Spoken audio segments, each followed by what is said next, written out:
Friends, today we are discussing about a special type of motion, that is the projectile motion.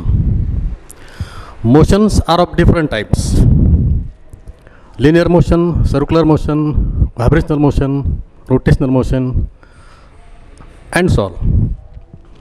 Here we have to study a special type of motion, that is the projectile motion, which is a two-dimensional motion under gravity. Two-dimensional motion means if a particle moves, then its displacement is along positive direction as well as its displacement is along y direction. That means projectile motion is the combination of two motions, that is horizontal motion and vertical motion.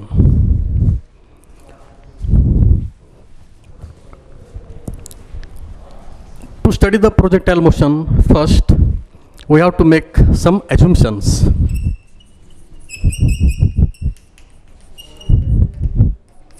Number one, the resistance air is neglected, or the atmospheric resistance for the motion of an object is neglected. Second,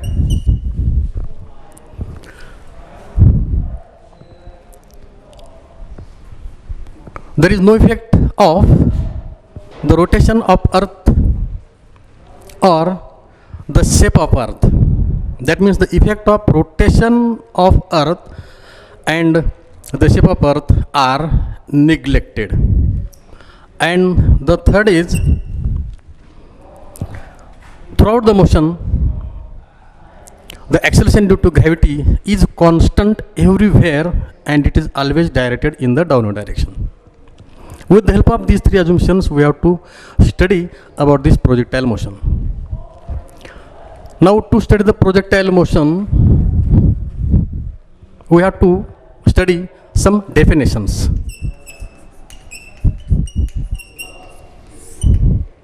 Number one, projectile.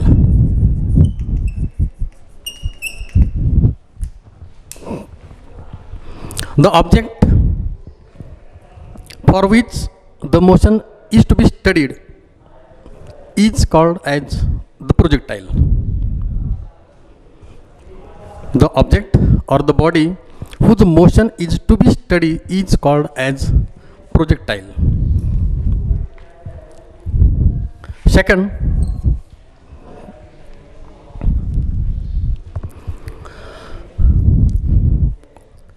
angle of projection.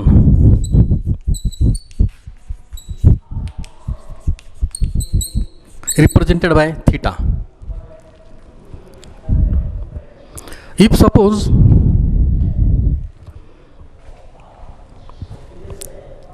a football has given a kick from this position so that it moves in this way and finally falls to the surface of earth at the same level. So this is the starting point of motion. Then the angle between the initial velocity with the horizontal is called as the angle of projection of the motion. The angle between the initial velocity and the horizontal direction is called as the angle of projection. Next, time of flight. Represented by t. If the body starts from this point, suppose O, and moves in this way up to the point B, then the time taken by the object to cover this whole distance, this distance traveled by the particle is also called as trajectory. Then the time taken by the particle to cover this total distance is called as the time of flight, represented by capital T. Next,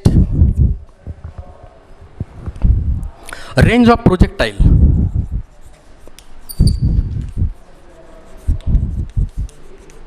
Represented by R. The horizontal distance traveled by the projectile during its whole trajectory is called as the range of the projectile. The horizontal distance or distance traveled by the projectile along the x-axis so that the object reaches to the ground is called as the range of the projectile. Next, height of projectile.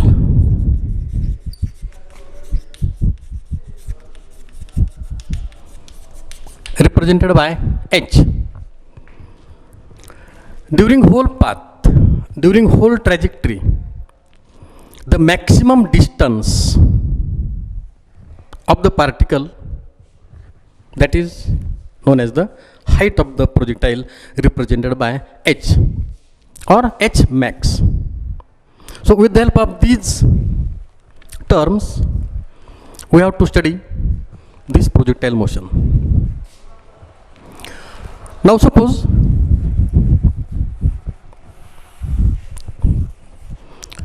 an object is thrown from point O by, suppose the object is thrown with initial velocity u by making some angle theta with the horizontal.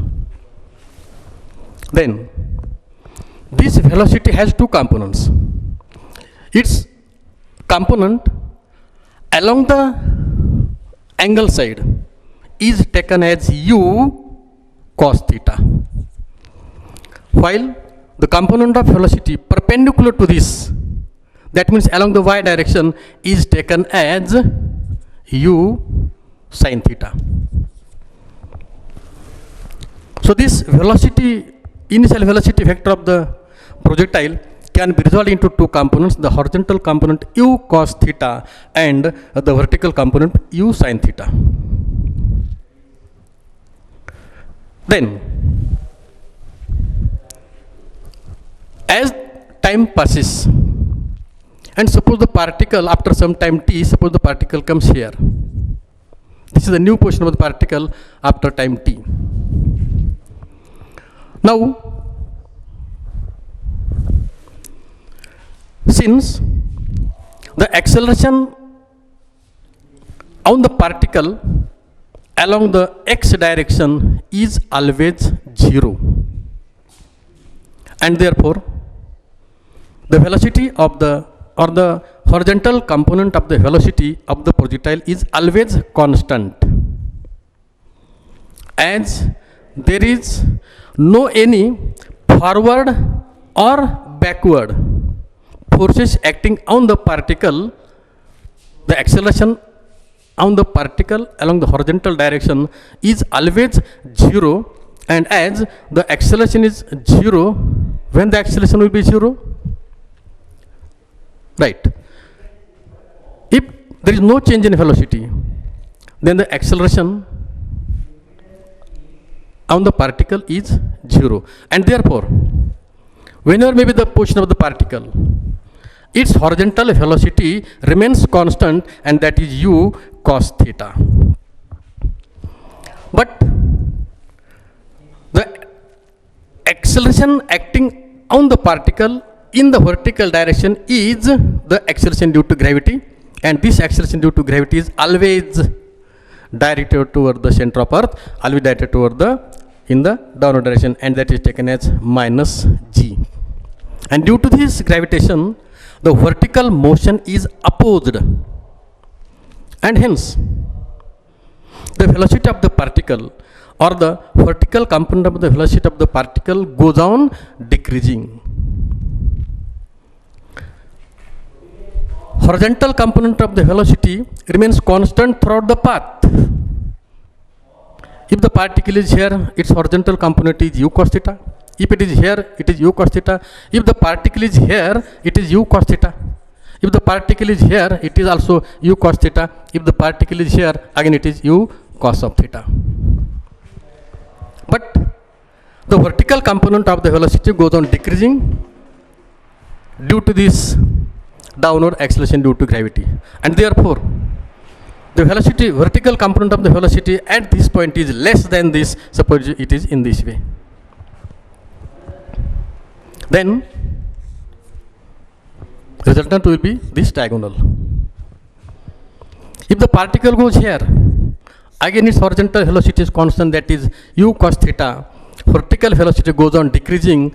If we complete this rectangle, then this will be the diagonal and this will be the resultant.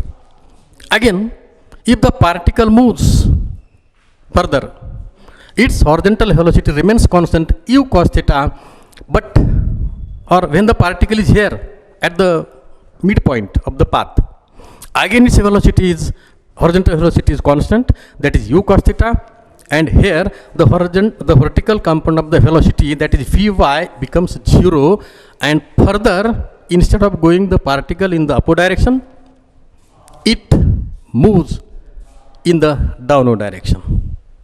After some time, if the particle goes here, its horizontal velocity is constant u cos theta, and now this particle is pulled down so that the particle moves in this way. Then if you complete this rectangle, then diagonal of this gives the path of the particle. In this way, in projectile motion, the path of the particle is like a curve, like this type of curve. So in short, in case of projectile motion, if the projectile is projected with certain initial velocity u, then its motion is the combination of the two, that is horizontal motion as well as vertical motion. This velocity can be resolved into two components, horizontal component u cos theta and the vertical component u sin theta. The horizontal component u cos theta is constant everywhere on the path, while the vertical component of velocity goes on decreasing. First it decreases, at some point it becomes 0, and then again increases, and again the velocity of the particle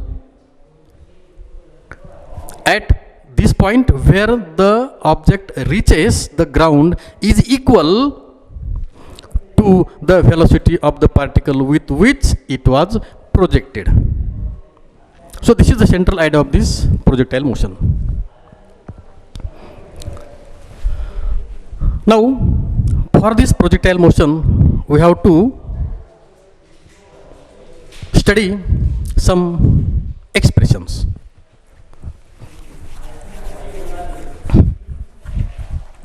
The first, that is the time of flight, t. Let us consider the first term, that is the time of flight, t. Time of flight is the time taken,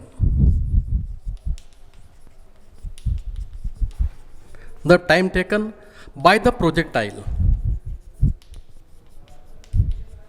to complete its trajectory.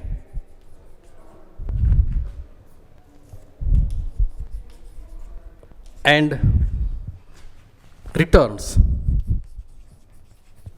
to the same level as that it was projected.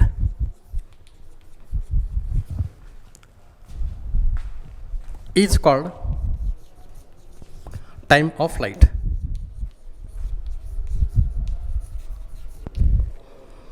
The time required for the projectile to complete its motion is called as time of flight. To derive the expression for this time of flight, suppose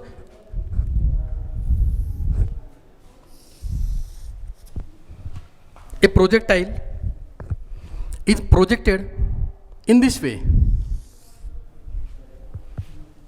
such that its initial velocity is u. this initial velocity makes an angle theta with the horizontal, that is x-axis.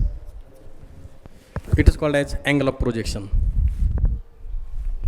Then as time passes, the projectile moves in this way, and after some time it comes to the same level. Then the time taken for the projectile to travel this total path is called as the time of flight.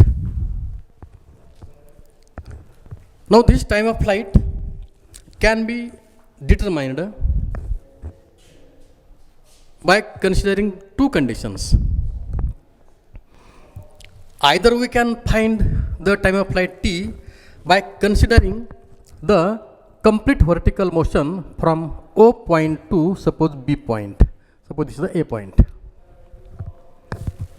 Time of flight can be determined either by considering the vertical motion from O to B, or by considering the motion of the projectile from O to the point when its height is maximum. We can find first the time required for the projectile to go from O to A, that is t suppose. So this is the time of ascent. Then the projectile takes the same time to go from A to B, that is again t. Therefore we can find the time required for the projectile to reach the maximum height, that means to move from O to A, that is t. Then the total time of flight is twice t. Therefore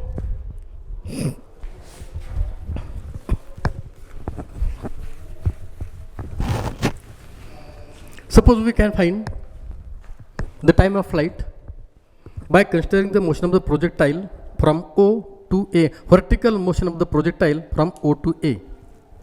The horizontal component of this velocity is u cos theta, while the vertical component of this velocity is u sin theta. Now to find t, suppose we consider the vertical motion from O to A, then for this motion, initial velocity in the vertical direction is u is equal to u sin theta. At this point, the vertical velocity, that means the final velocity here, that is equal to 0, that is v is equal to 0. The acceleration due to gravity during this path is a, and it is equal to minus g. And suppose the particle takes time t to reach here, and therefore for this path we can apply the equation of motion, kinematical equation of motion. So here suppose this is the motion is along the vertical direction, so it is uy, it is vy, and it is ay. Then using the kinematical equation, v equal to u plus at. If we put the values these here, v that is 0, u that is initial velocity a u sin theta plus at, but here a is minus g, so it becomes minus g into t, and therefore g into t is equal to u sin theta, and therefore t is equal to u sin theta by g. This is the time taken by the projectile to go from O to A. It comes to the point B in the same time t, and therefore the total time, that is the time of flight, is t plus t, that is twice t, and therefore t is equal to twice u sin theta upon g. This is the expression for the time of flight. time of flight of the projectile is t is equal to 2u sin theta upon g. So suppose we take this expression at the corner, t is equal to twice u sin theta upon g. From this equation it is clear that if the projectile is projected with a fixed angle theta, then time of flight depends upon the initial velocity, since g is constant everywhere. Or if the projectile is projected with a fixed initial velocity, then the time of flight depends upon the angle theta. So this time of flight depends upon the initial vertical velocity as well as the angle of projection. This is the time of flight of the projectile.